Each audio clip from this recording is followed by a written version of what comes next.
paying more amount for your luggage, or you end up choosing an airlines just because they give you more luggage. I moved to the UK exactly a year ago, and before I moved over here, I was busy making a list of all the things that I need to get while I'm coming here.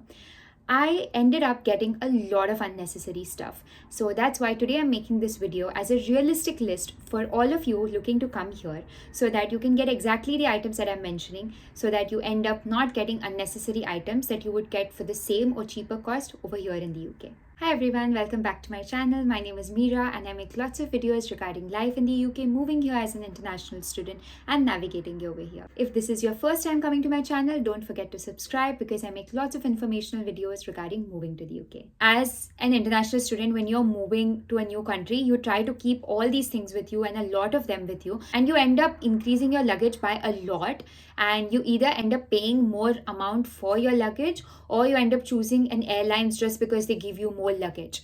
So I feel that you need to keep your luggage limited when you're moving to the UK. You really don't need to get too many things. You get every single thing over here in the UK at an okay price. Nothing is way too expensive over here, at least in my experience, because I've been living here from 1 year. So to make this easy, I've divided the things that you need to get to the UK in 5 categories.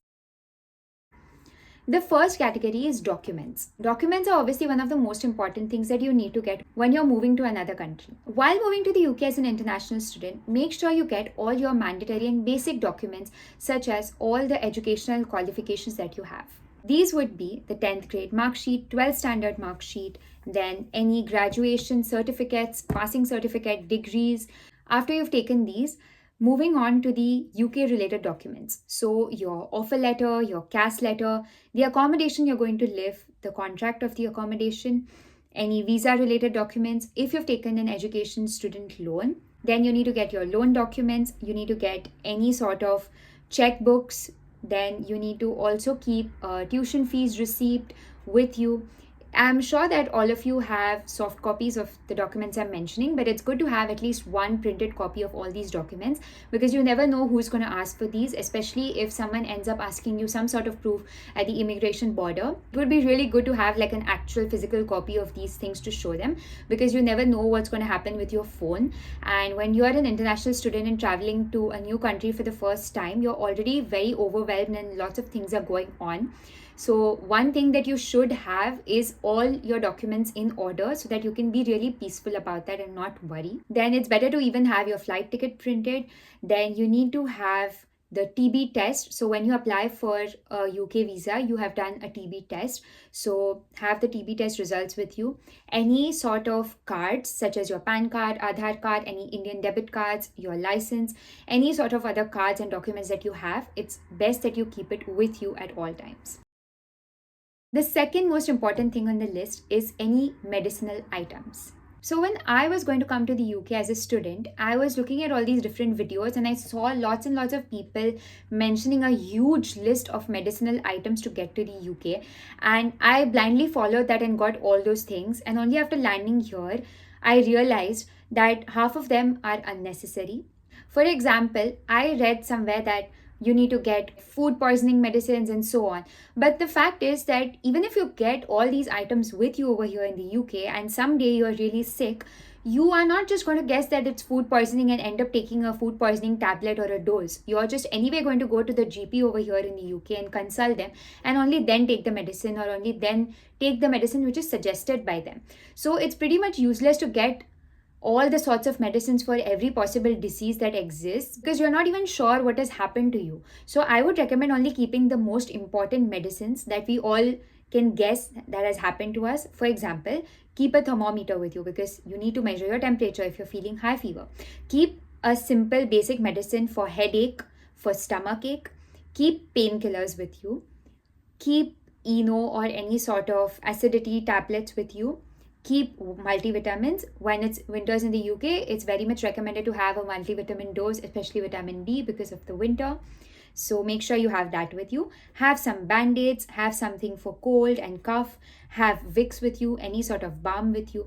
These are more than enough. You don't need to get a lot of other medicines. If you have any special needs or medications, such as any sort of allergies or rashes, make sure you keep those with you as well. Those are individual and I can't really name them. So please make sure to carry those. The third thing that you need to get is all the kitchen related items. As an Indian student, you are definitely going to be cooking a lot.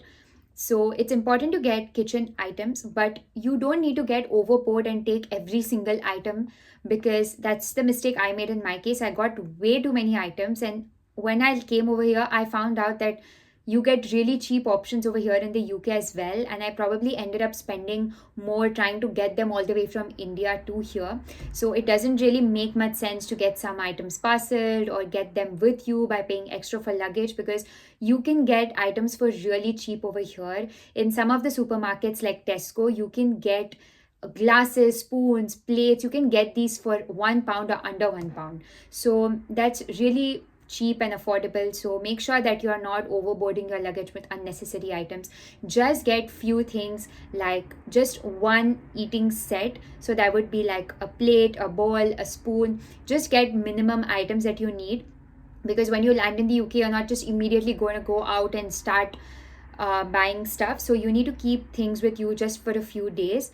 Make sure that you get a cooker, because that's really important, a pressure cooker, if you're planning to do a lot of cooking. Then another thing that you can get is a vegetable chopper, because that's really helpful. You're going to have a busy schedule and it's going to be hard to sit and chop vegetables all the time. So make sure you have that. Any items to make rotis, so belan, chakla, make sure you get a good chopping board from India. Wooden chopping boards over here in the UK are quite expensive, so I would recommend getting a chopping board from back home.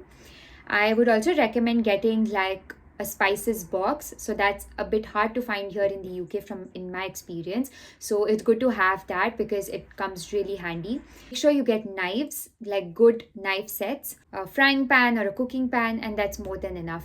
Anything related to spoons, plates, glasses, cups, try to avoid them. You can get them for a very affordable price here in the UK.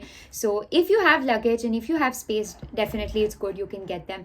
But if you don't have much space in your luggage, I'm sure that this space can be used to prioritize some other important things rather than getting these things which are much cheaper here in the UK. The fourth thing on the list is any clothing items. When you're coming from India to UK, it's very much likely that you'll end up doing a lot of shopping to get the stuff in the UK, but I feel it's pretty much pointless, because when you come to the UK, you're going to see that the cloth and the material here is quite different, quite good. There are a lot of options which suit the weather and the climate in the UK. So it's much more practical to buy things after landing over here, because the stuff that you're going to buy from here is more suitable for the winter over here.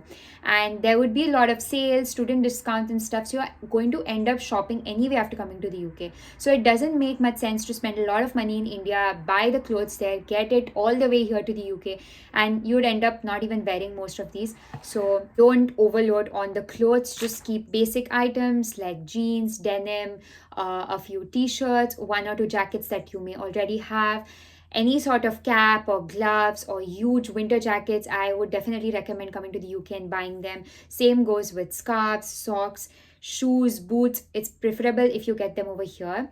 If you can, make sure you get a good walking shoe from back home, because you would have to walk a lot over here as an international student. So make sure you get that. But I would recommend not overloading too much on the clothes, because you're going to anyway end up buying things over here in the UK. You could also keep some formal clothes with you, because you're coming to the UK and you're going to be an international student and you're going to have lots of presentations, group discussions, a lot of interviews and stuff like that. So make sure you keep like a few formal shirts with you, mainly white and black, because these are more preferred during part-time jobs. And you can keep a set of suit, like a blazer and a pant with you, any formal shoes. So that is a good thing to have for sure. I would also say that you can get a couple of Indian clothes over here for any festivals, because you might not find them over here easily. Even if you find them, they would be a bit expensive and only you would get them in certain areas. So it's better if you keep a few Indian clothes with you just for festivals and any celebrations that you attend. The fifth thing in the list is miscellaneous items. So the miscellaneous items would include any skincare that you have. So for girls, I'm talking things related to your nails or your hair or any sort of special things that you might have that has specific products that you use, so make sure you get those. Also, if you have any hair dryer, hair straightener, make sure you get that as well. And the next thing in miscellaneous items would be any electronic gadgets, so your power bank, then any sort of adapters that you need, your earphones, any sort of chargers, laptop adapters, cables, those kind of things. That's what I mean when I say electronics and electrical items. Then the other things that you could get is a bed sheet to begin with, because as soon as you land in the UK, you're not going to go out shopping and buy bed sheets. So at least for the few nights that you land here, you need a good bed sheet, a small blanket. I would recommend not getting a huge blanket, because when you come here, you would anyway buy pillows and blankets from here, because that is more suitable for UK winters. But just maybe get like a small throw or a small thin blanket with you just for the few initial nights. I would recommend getting a good water bottle, mainly a stainless steel one like a thermos, so that it will keep hot water, which is very important when it gets cold over here in the UK. That is all. I would again strongly recommend not getting too many unnecessary crazy items. Don't try to transport your entire house to the UK. You can get all small items over here. I have already made a video of the cheapest shops in the UK. If you go to any of these, you can find really affordable items. It's really not that expensive. I would really suggest you get an airlines only based on the convenience instead of focusing on the luggage they are offering, because I see that's a mistake that a lot of students make. So just give priority to the airlines and the convenience, the timings. Don't prefer the luggage a lot. Don't get too heavy parcels sent over here, because buying them in India or your home country and then getting them parcel all the way, in the end when you add up the cost, it's just going to be almost the same cost as the product would have been in the UK in the first place. And I hope this list was helpful. If you like this video, I'm sure you'll like my other videos on UK and moving over here. Make sure to subscribe to my channel. Comment down and let me know if there is some item you want to get to the UK but I've not mentioned in my list, and I'll let you know if it's worth to get it from back home or you should get it in the UK.